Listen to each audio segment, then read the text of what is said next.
Okay, so let's start. So this course is what VLSI and what embedded system.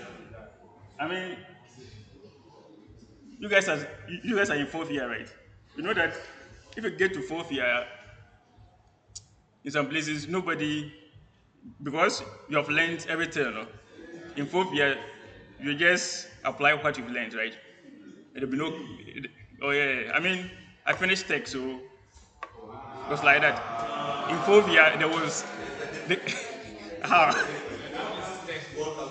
In fourth year, right, you apply what you learn, right? So like a course like BLSI and embedded system means that you have studied a lot of stuff on BLSI. You have studied digital systems, digital logic design, and stuff like that, right? Digital system, you have studied semiconductors, transistors. So it means that you have to combine all of this into the BLSI. So it is not new, right? Now for the embedded to, you have done probably C++, right? You have used an Arduino before, right? How many of you have used an Arduino before?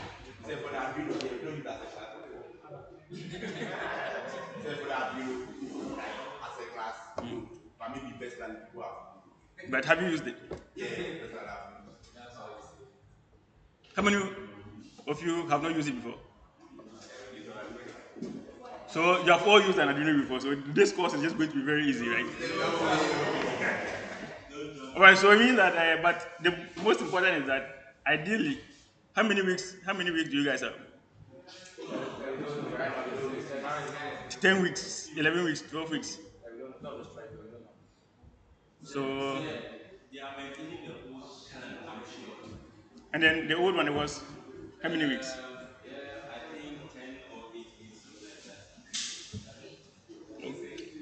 So 10 weeks, right?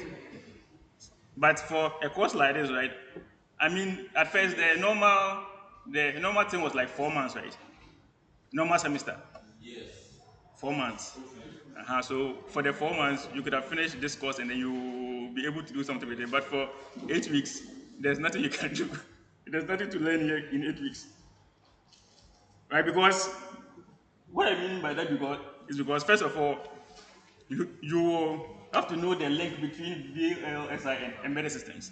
And I hope you guys know already. You guys know the link already, right? Okay, first of all, what is VLSI?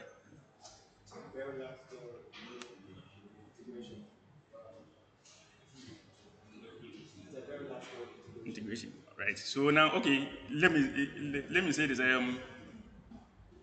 For the for the grades, right? Um, I'll give you about 25% for attendance. I'll give you 5% for attendance, just attendance.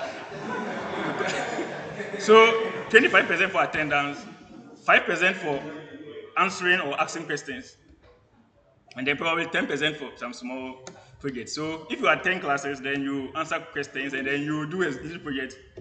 You can pass the course, no mistake. You can pass the course without even writing the exam because I think your pass mark is by 40. So you can pass the course without even writing the exam, right? So if I ask a question, you have to force an answer. If you don't answer, then you get it means that you must be fighting for about 95, right? So this guy has answered the question, so at least you'll get some marks. So what is VLSI? What is the full meaning? Say you get the full meaning, and then he has answered it. He said what?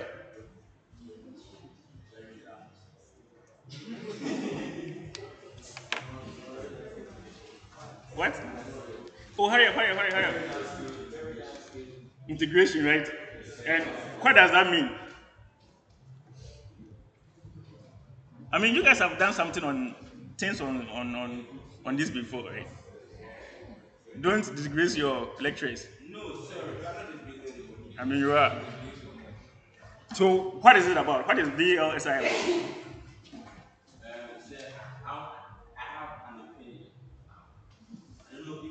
Oh, now you answer something. Huh? No, no, no. Sit down, sit down.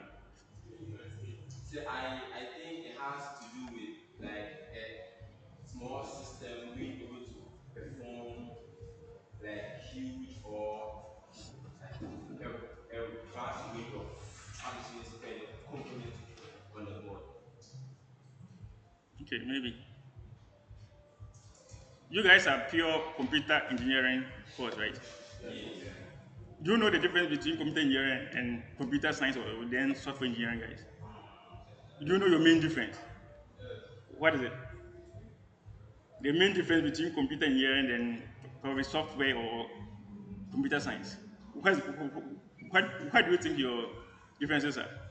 Say electronics, is it hardware, Hmm?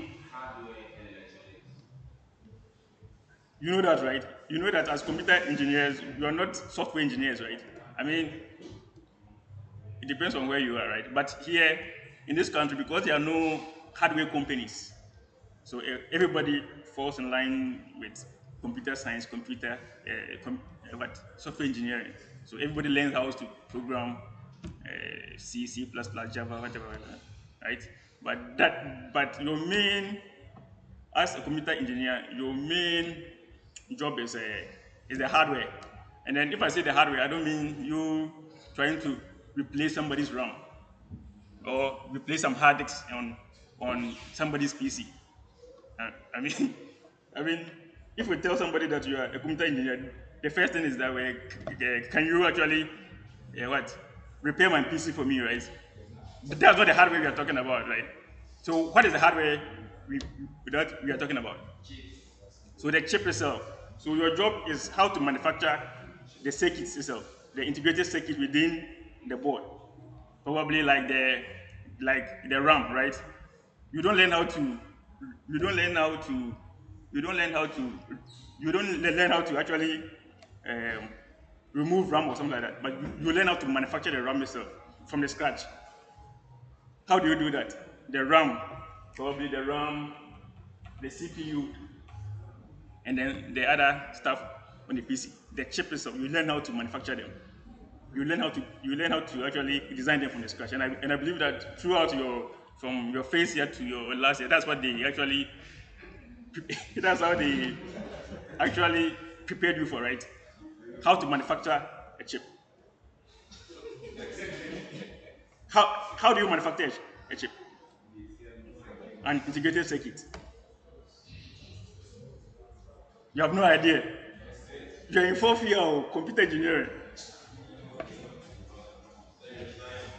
I mean, the point is that you might have not pieced it, you must not piece everything together, but once you start to study courses like digital logic design, right, you know that the underlying components or the basic component of let's say a chip is what,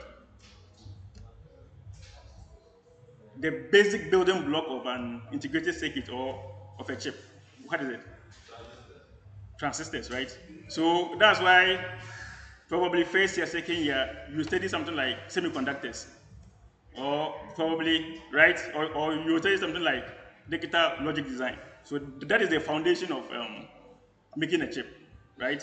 Transistors. Then to what? What is your next? co- So so for a course like this, you will need like 4 months. So the first thing you will do is that you must learn how. I mean, ideally, that's what I mean. You must learn you must learn the basic building block of an integrated circuit, which is what, as the guy said, transistors, right? Now you must learn how they work, right? You know that a transistor is just like a switch, on and off. It allows some kind of it allows current to flow through it, right? You, you guys know what a transistor is? Yes, sir.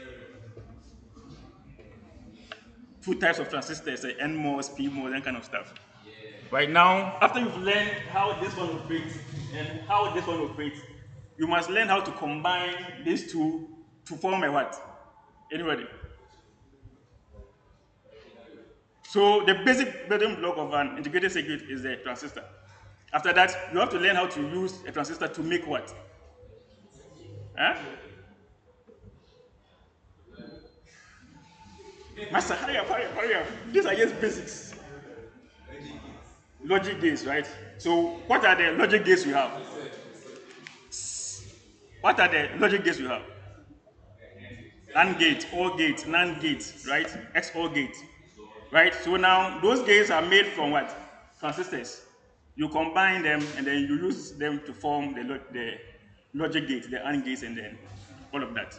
Now, after you have learned how to do that, after you learn how they operate, AND gates, OR gates, and stuff like that, you need to learn how to use those logic gates to make what? To make complex stuff like an adder. You know what an adder is, right? From the scratch, from the hardware, an adder, a subtractor, a decoder, right? Encoder and stuff like that. Multiplexer, right? So it means that as I said, you guys have not yet pieced what you are together, like, but you have studied everything in isolation, right? But once you've learned how to make adder, adder, encoder, decoder, a multiplexer, right? You have to also learn how to combine adder, encoder, decoder to build more complex systems, right? So how do you combine an adder, a decoder, a multiplexer to build a CPU? So now the CPU has become the larger system, right? Made from the adder, decoder, and stuff like that, right? So now you have learned, so that is what VLSI is. So you are built from the transistor level to a very complex system like a CPU or memory, right? And then you must know how to actually build a CPU from the scratch using what is known as, you know what this is? HDL.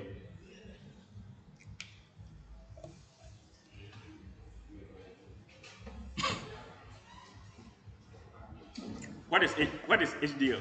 Or you guys have never heard before? No, master.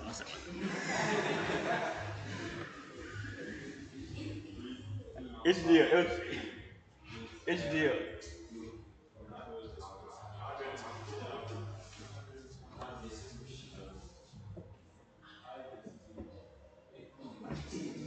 Oh, hurry up.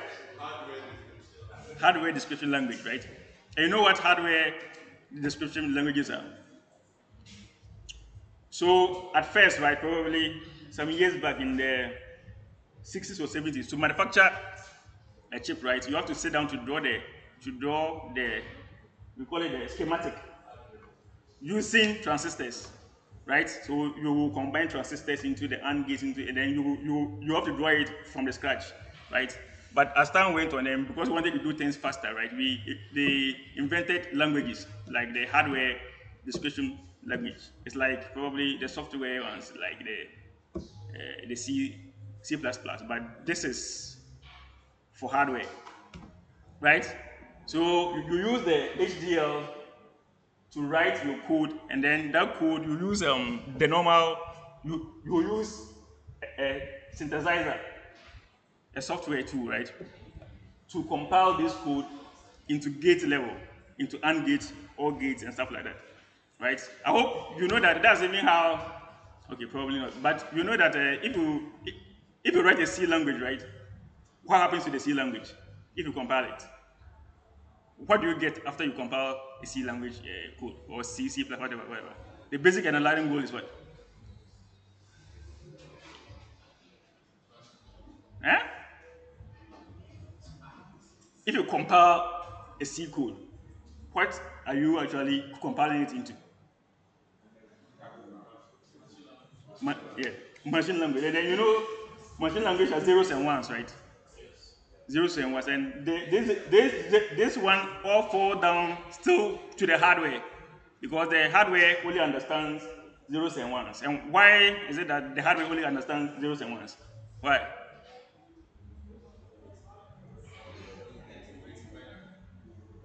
because you are going back to the basic building block of the hardware, which is what?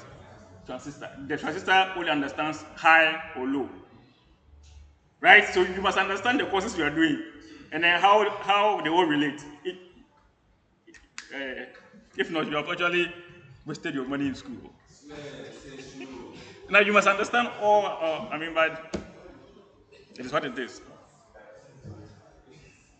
Understood? So you use the HDL to write the hardware code, which you use as another tool to compile it into the gate level. That will make it easier for you, right? Now you compile it into the gate level, and then you can send that gate level file to a company for them to actually manufacture the physical chip for you, right? So you use HDL. So from the transistor level to the HDL is VLSI. Understood? That's how you do it on the VLSI. So how does the embedded system come in?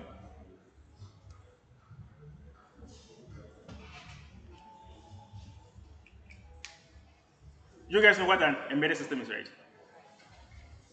No, yes, no. And even to understand what an embedded system is, you must know some terms. I believe you guys might have seen this term before. You must know what a general general purpose computer is. You guys know that already. Just your normal laptops, desktops, right? You must know that. And then you must know what a microprocessor is. You must know what a microcontroller is. Then you must know what an embedded system is. Right? This is out. Everybody knows what a general purpose computer is. What is a microprocessor? Hmm? Microprocessor. You guys have heard it before, and I believe you guys must have done some courses like that before, right? So, what is a microprocessor? Hurry up, and let's go. As I said, for this course, you are not even supposed to be taught anything. I'm just supposed to bring the example and then you guys write and pass.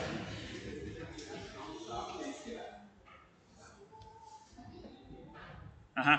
What is a microprocessor? And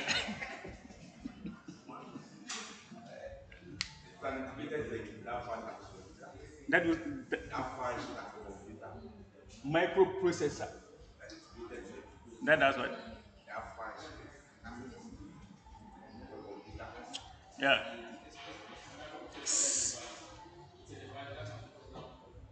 That can do what? Program. I mean, you can just say it's a CPU, right? It controls the other components on a normal computing system, right?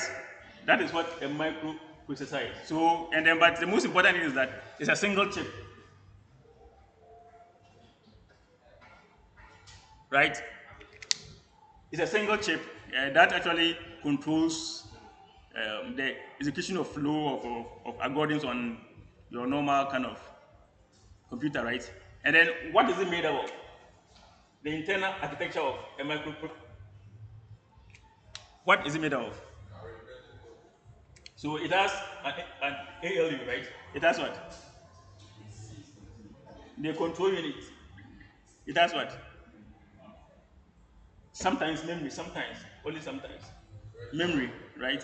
It has a very important component known as what? Register file.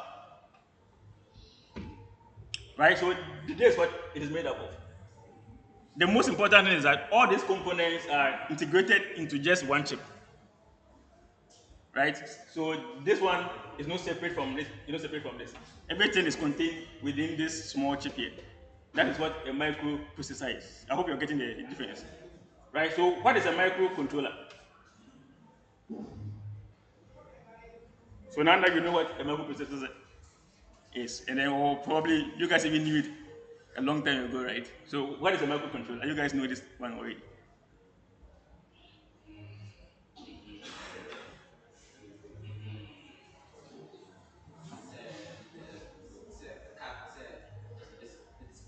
More like it's similar to a microprocessor, but But only for a specific function. okay, the specific function part we are right here. Anybody else? Okay, so I'm taking note of those answering the question. I know you have answered. This guy has answered this. The guy over there. Now, for the rest, so you guys must start fighting for 95. Oh. So what is a microcontroller? Okay, so now, right, if you take your normal microprocessor, we said that it does what? It, it controls everything on your normal kind of machine, right? So if you take a microprocessor, right, then you add memory to it. You add memory, right? Then you add some kind of input output, right? Then you have a microcontroller, like the Arduino boards, right? You guys know this already.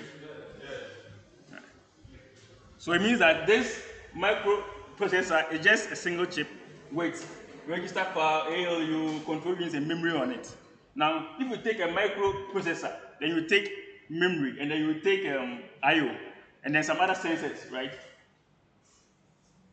That is a microcontroller, like the normal Arduino Uno you guys have been using for your projects, for your projects, right? Now, what is an embedded system?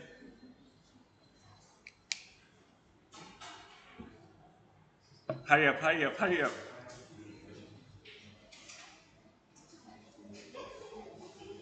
You guys don't want the 5 marks. Oh,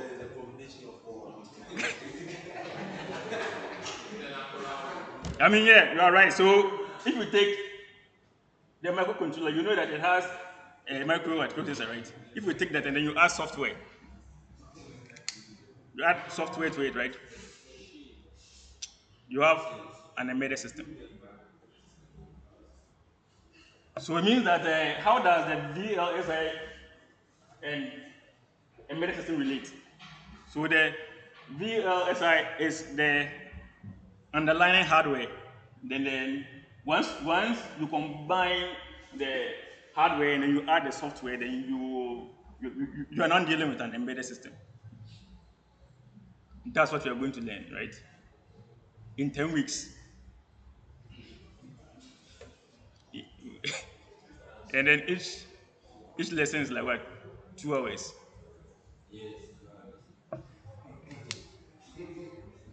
So we all understand what we are supposed to do, right? Okay, so this is just the course introduction. Let me run through quickly.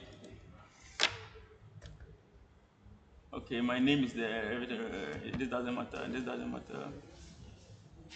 So now one of the most important things is that you will be learning how to select development boards, right? And then you might think this is not important, but after schools, and then because you guys study computer engineering, anywhere you go, anywhere they are dealing with some kind of electronics, right? They might tell you probably you go and work. I don't know where safe. Where do they do it? Where do they do it? Electronics in Ghana, sir. You guys don't know anywhere and then you are studying computer engineering. Then you guys should have done nursing and pharmacy and stuff like that. So you guys don't know anywhere they do electronics.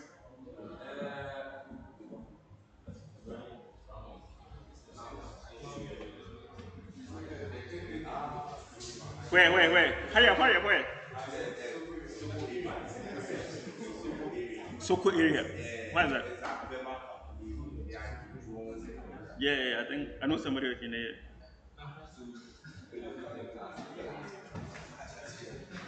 Okay, yeah, that is one place, and then there are even several places, even several government, several government agencies.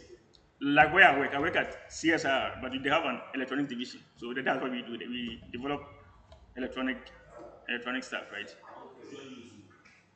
Pardon? I'll join you too. Yeah, I thought I was only researching. I thought you were only do research. Yeah.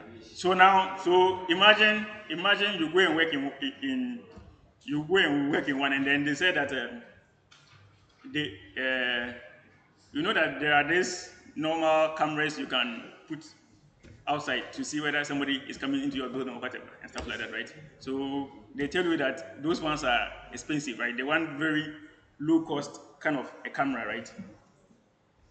That will if that will detect if a person is on the veranda or something, right? It will detect a person, but it cannot. It should ignore like probably a table or a chair or a tree or an animal, but it should be able to detect only a human, right?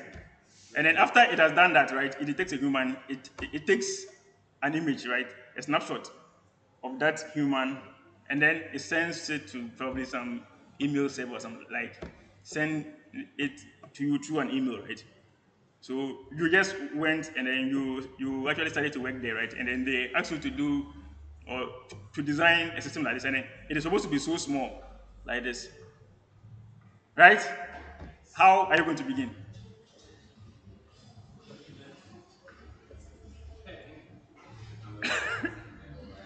I mean, that is your work, right? Computer engineer, right? You've done all the courses you must do. You've done everything, embedded system. You know how to use an Arduino. You know how to all of that. So once you go there, and then your face, your boss or something tells you that okay, this is what you're looking at. This is the project we have, right? How are you going to start? Hurry up, hurry up. How are you going to start? Say, are you? We are doing it from scratch, right? Now you are building from the top. You are building from scratch, of course, because the thing is that IP cameras already exist, but they are expensive, right? And then they don't actually meet the exact thing they want to do. What they want you to do is that they want you to detect a human within a space and send them an email with an image of that person and stuff like that. So how will you do it? Say, first, So yes, the first thing you do, what will you do first?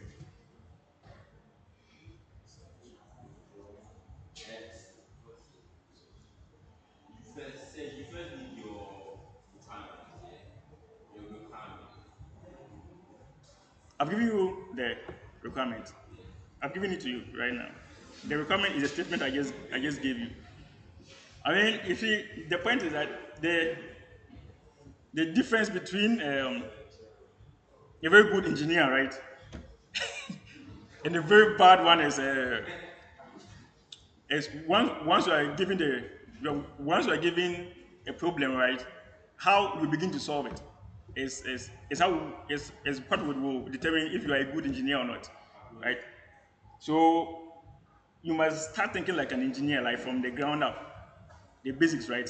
Because some people once they hear it, once you give them a statement, they don't do anything, and then they just start to try to what implement, and then you will see that they get along the way, and then they are having issues. But you have to start thinking the basics. So what do you need? What is the basic component you need for this? What do you think that is?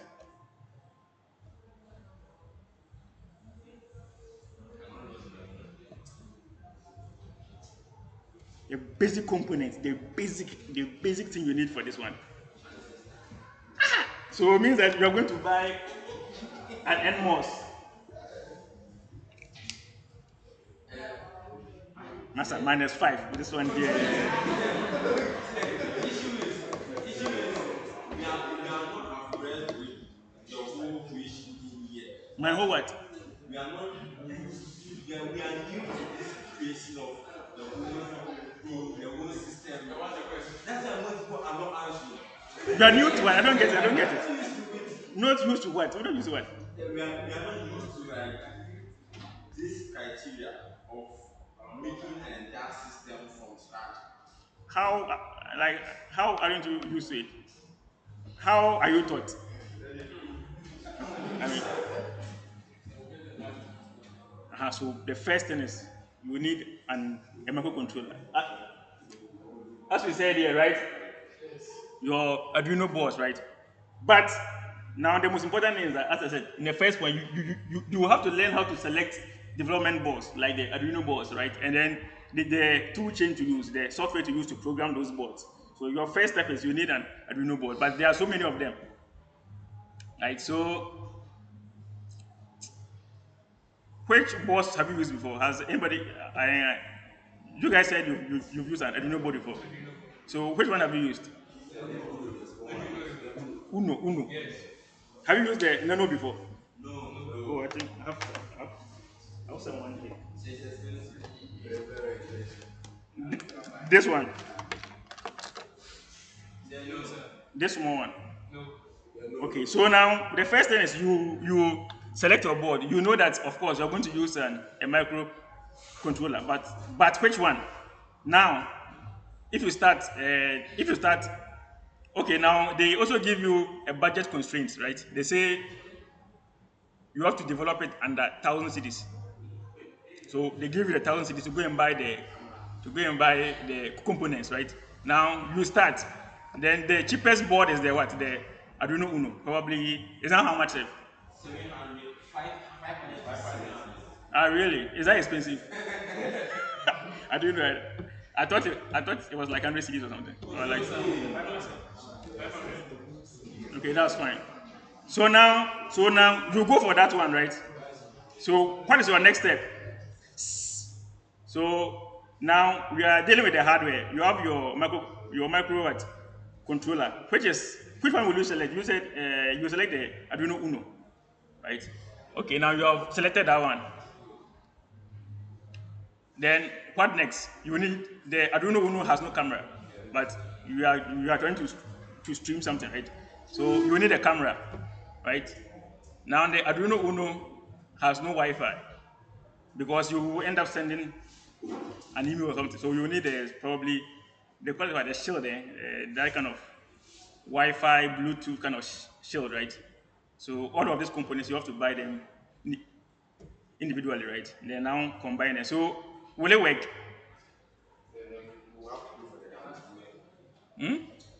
was buying all those things was actually costing. Okay, of course, of course, but will it still work? Now you must now start thinking. So what is if you take your Arduino Uno, right? What are you looking out for within the Arduino Uno? The specification. What are you looking out for? What do you think is one of the most important things you actually look out for? In selecting your hardware, right? You need a specification of all the boards. So once you take a board, the board has a specs. What are you looking out for as an engineer?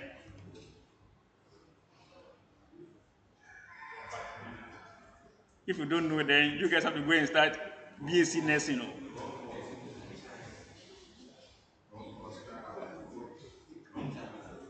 BAC nursing or some midwifery or something. Yeah.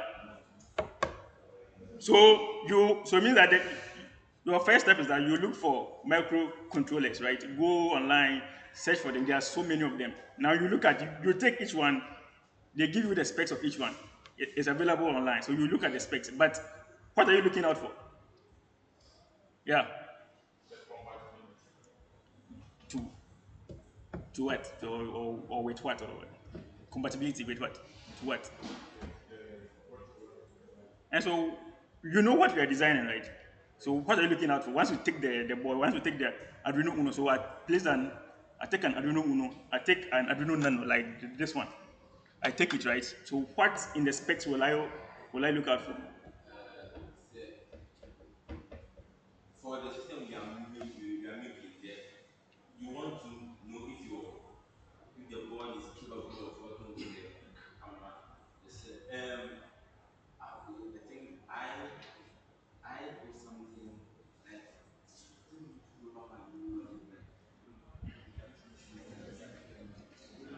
That's right. Your engineering abilities are just sad. I mean, it's not my. Huh? Master, you have an issue with me asking questions. Wow. I mean that, right? Your first step is to select a board, right? An Arduino board. Let's say you know there are so many Arduino boards, right? Now, if you take each Arduino board and then you go online, right? They give you the specifications of the Arduino board. They give you some components. This Arduino board has this, has this, has this, has this. And I don't want to mention it to you, right? It has this, it has this, it has this, it has this. This one too has this one has this. So what are you looking out for within the specification that is so important to you? Yeah, I wanted to say IOC. IOC. IOC. What is that? Internet of that allows various devices to communicate. So like Okay. send information. IOC. At least I've learned something new today. So Internet of computers. Now, what is the difference between this one and then the internet?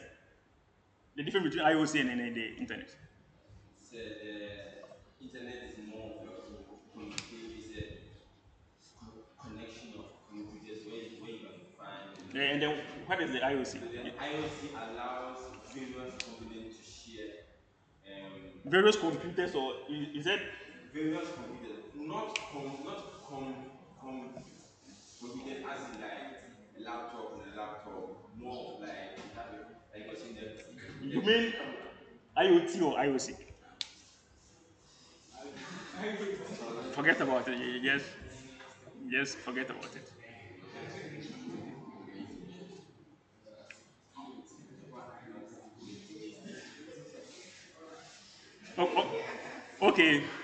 Okay, okay. Let me give you a simple one. So if you go to the workplace, right, based on your experience with laptops, right, and then your boss says he wants you to, he wants to buy you a laptop.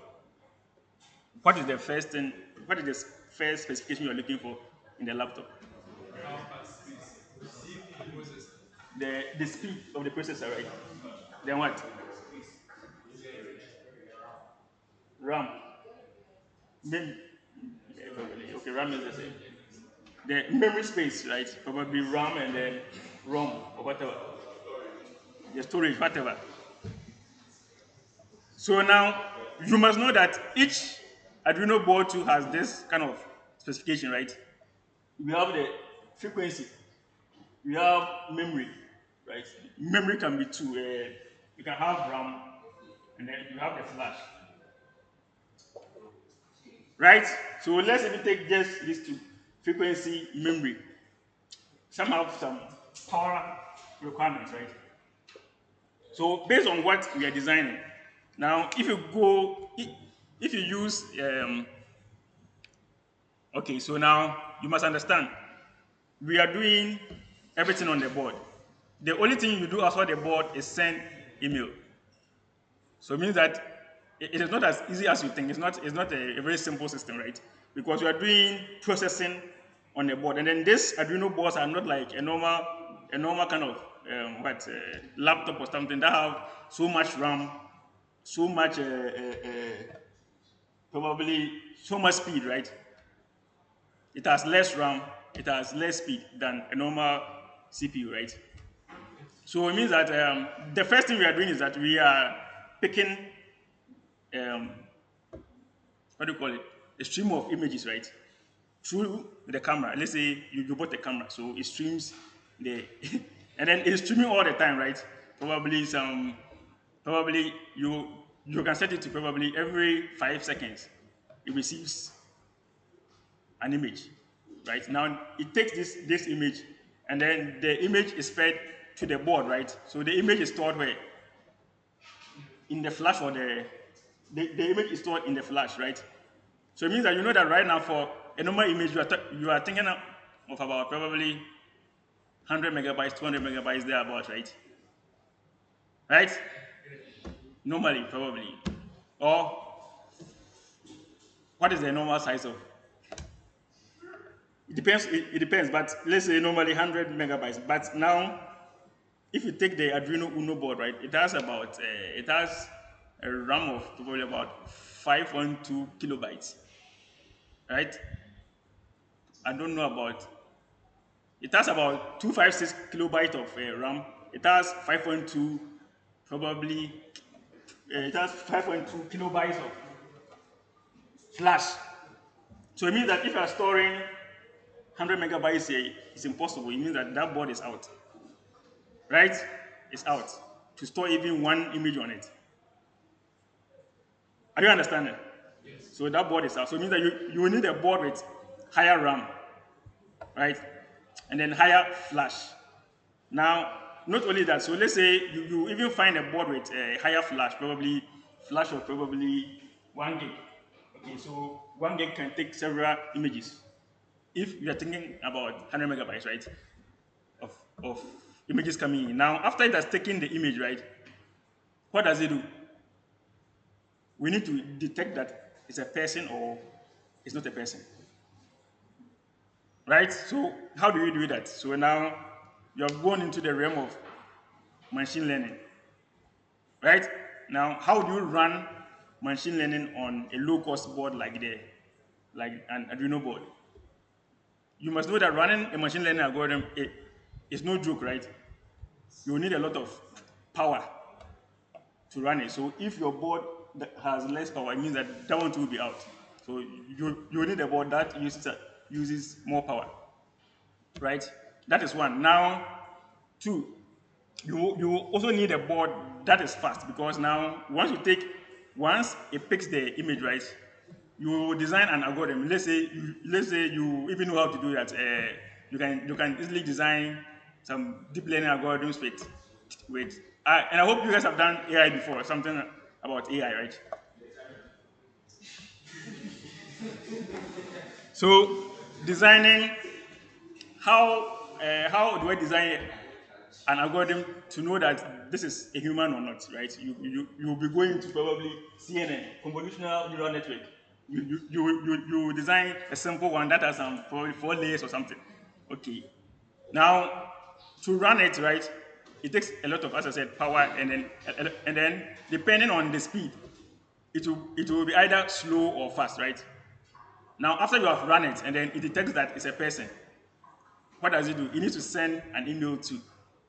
It means that you will need a Wi-Fi kind of component on the board. So if your board has no Wi-Fi, then you are in trouble again, right? So now, as I said, before you start to even design, if you have not thought about all of these things from the scratch, from you just sitting down and thinking about it deeply, right, probably for a day or two, right, you will get to a stage and then you know that, oh, this board has not worked. So I need another board again. And then, as I said, your money is limited. So let's say if you go and buy the Arduino Uno, and then you will later find out that the flash is too small. You have wasted money. You have to go and buy another board again, and then by that time they might have sacked you from the workplace, right?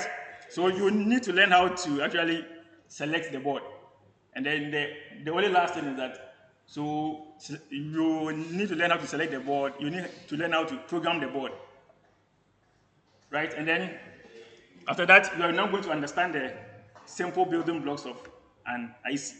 That's all I'm going to teach you. Right? I won't have time or for anything else, right? So, as I said, the grading system probably no homework. So I will add the homework marks. Have you seen the homework marks? 10.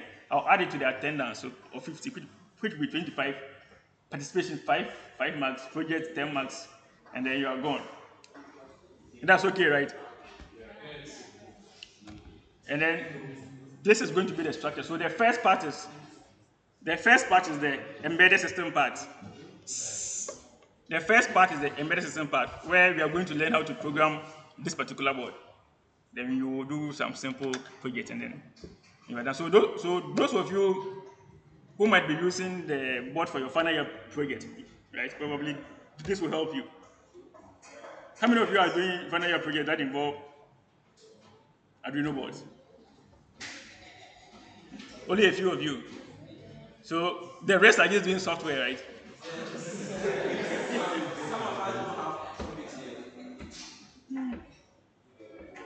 Ah, really? Yeah, but I think, and I sat through some presentations last some months ago. Then you guys were presenting. Some of you were presenting and then they were rejecting or accepting your topics and stuff like that. And so you guys all have topics, right? After they rejected some. So once you rejected, you have to find a new one. Okay, so the first part is embedded system part.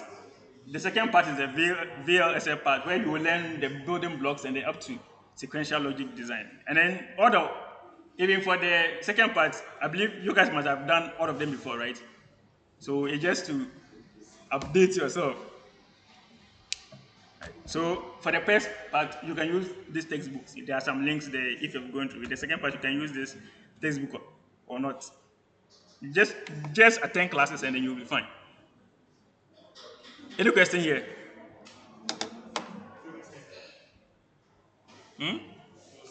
Any question? Okay, so we are done with the introduction, right? So next week I'm not around, so we have to cover some quick things before, so that next week you guys can rest. Okay, this is the first part for this paper.